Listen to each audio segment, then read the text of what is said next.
Je suis Agnès Rancière-Picard. Et mon binôme Jean-Marc Léger. Je suis plasticien mais photographe également.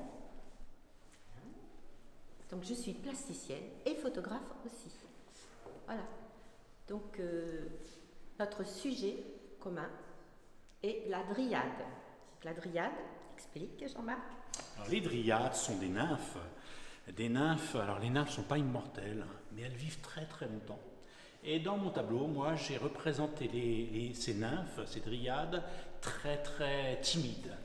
D'ailleurs, je ne les vois pas du tout. Tu les vois? Non.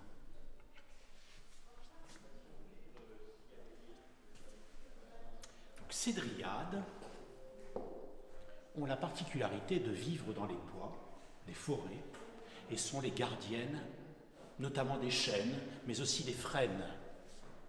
Oui, c'est vrai. Donc moi j'ai pris le parti opposé.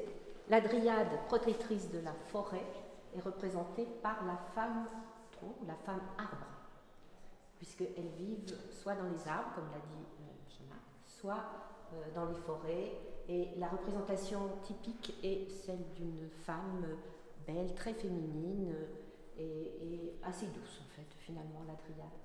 Donc moi, elle est représentée de façon tout à fait féminine, avec quand même voilà, des évocations du tronc de l'arbre, puisqu'elle émane de la terre. Donc je vais finir mon petit laïus dans ces temps un peu de, comment dire, d'écologie, d'écosystème, etc. La femme dryade est vraiment, on a redécouvert le rôle de la forêt et de l'arbre, et donc l'arbre comme poumon de la planète.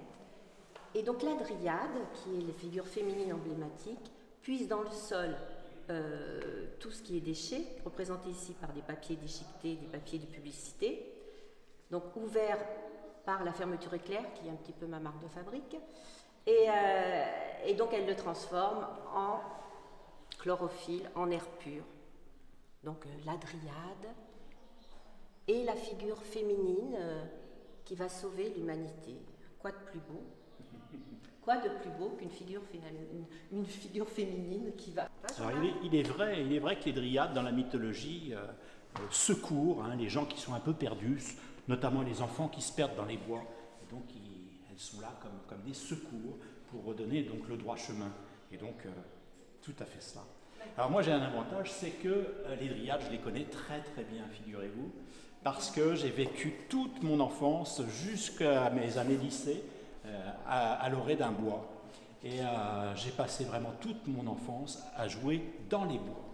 Jouer dans les bois et me perdre dans les bois et être seul également dans les bois, si bien que quand on est dans les bois tout seul, on entend le frémissement des dryades, on voit des ombres apparaître de temps en temps, quelques peurs parfois, mais on sait qu'on est bien protégé.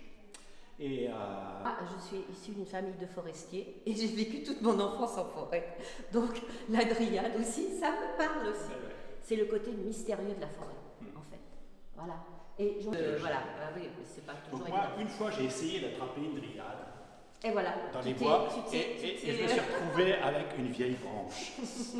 C'est pas si bien, mais voilà, je me suis retrouvé avec la vieille branche. Voilà.